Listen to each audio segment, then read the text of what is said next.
Good afternoon, everybody. This is Brandon with Restorm, and we're going to go through a roof today. It's a 3-tab shingle roof. So come with me.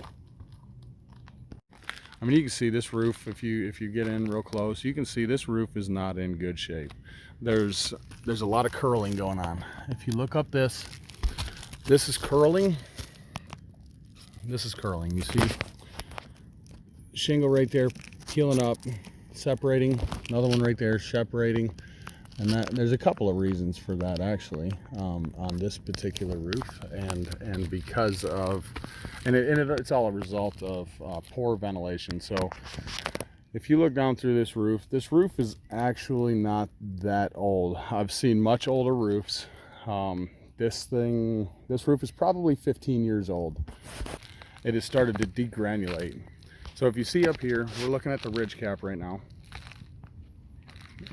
And looking at this ridge cap, there's no way for hot air to escape the attic space. So what happens is it continually heats up that decking, heats up the roof in the hot summer. We're in South Carolina. Being so hot, that granule that's on top is being baked off. The asphalt underneath, it starts to deteriorate the adhesion of the granule.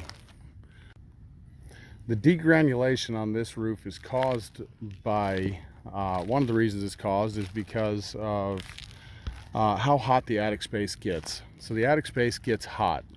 If you can imagine your home in like a hot day in the summertime, you got to turn the air conditioning on, right?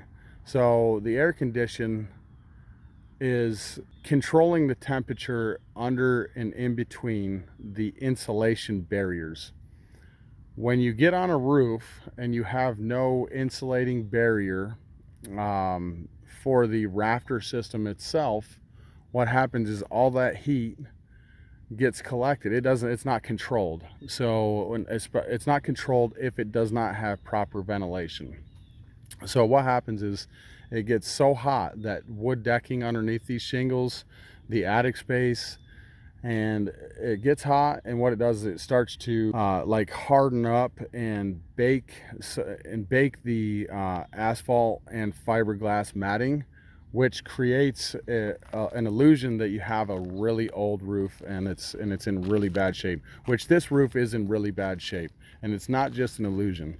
So and it's due to poor ventilation. So if there was good ventilation on this house, then this roof would not be in the deteriorated condition that it's in, and we wouldn't see so much damage on the roof. We wouldn't see peeling like this right here.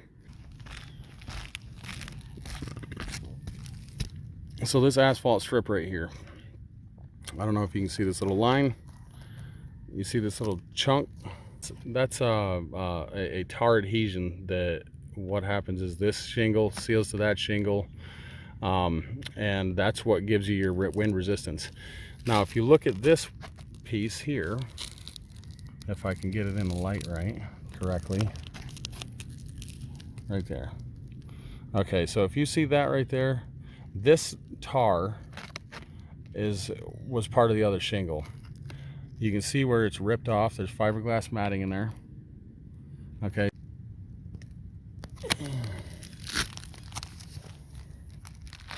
So what has happened is the wind has blown this, or that it's actually gotten underneath these little lips like this, and it rips the adhesion off, causing mat transfer.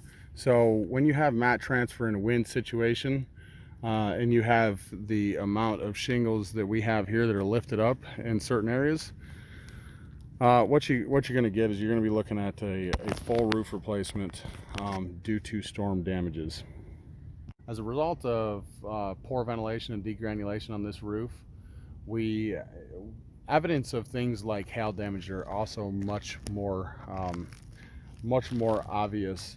So I'm going to flip the camera around and I'm going to show you, because I've marked up part of this roof. We're about to meet with the insurance adjuster, and I'm going to turn the camera around and show you what a storm would look like, or a hail damage would look like on a roof that's possibly, the damage may be 2 or 3 years old. Upon our inspection, we discovered hail damages and wind damages to this roof, and we're going to go over to our test square on the southeast side, which is the driveway side.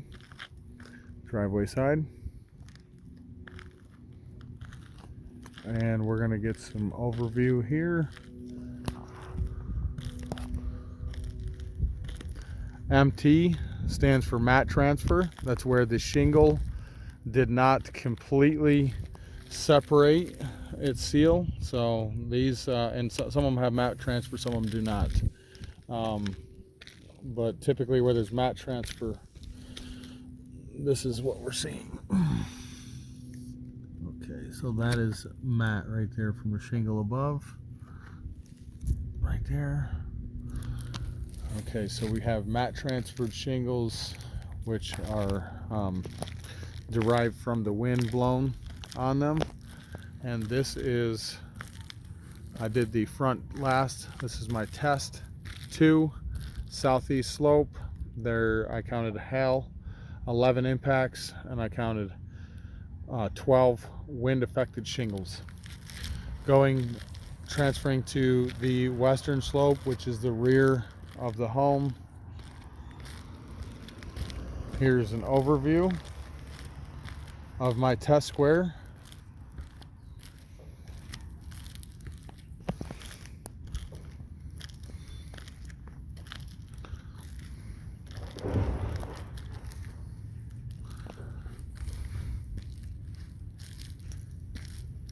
This is my first test. West slope. I counted 13 shingles affected by hail, separate from the shingles that were counted for wind. And I counted 9 wind damaged shingles. Again, we have mat transfer out here where the wind has blown and what the wind does is starts peeling up. Hey y'all, I'm Brandon and this is my new YouTube channel, Restorm. And the goal of this channel is to bring you informative videos about any kind of reconstruction after a storm. So whether it be a hailstorm and cause hail damage to your roof, siding, windows, gutters, or whether it be like a windstorm that would blow shingles off your roof, blow half your roof off, blow you maybe the construction of your roof apart. We've seen a lot of that too. But what I want to do is I want to bring you the information that you should typically see with a roofing contractor that you choose to do your work, just so that way you know you're covered. So I want to show you a lot of the inspection processes. I'm going to be bringing you information from like insurance agents and what they can do, what they're doing to help their customers in these situations. I'm going to be bringing you interviews from other industry leaders, bringing you interviews from like ABC sales, Owens Corning sales guys. We're going to be working on and just bringing you the back end story of how work and storm restoration works. So if you thought that the information in this video was relevant to you and you would like to see more, please hit the like button if you liked it. And also click that bell and the subscribe button so that way you can be notified when I post more videos.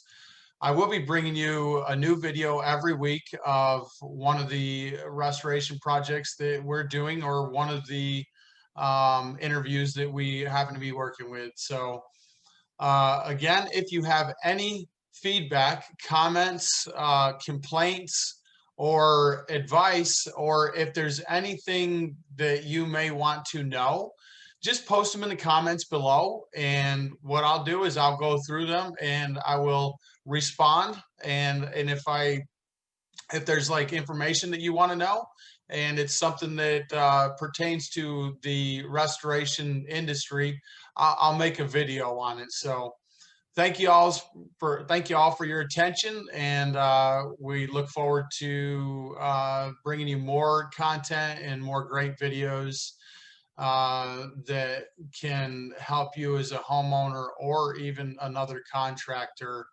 um, understand some of the back end and some of the the processes that should be gone through for a restoration, a storm restoration project.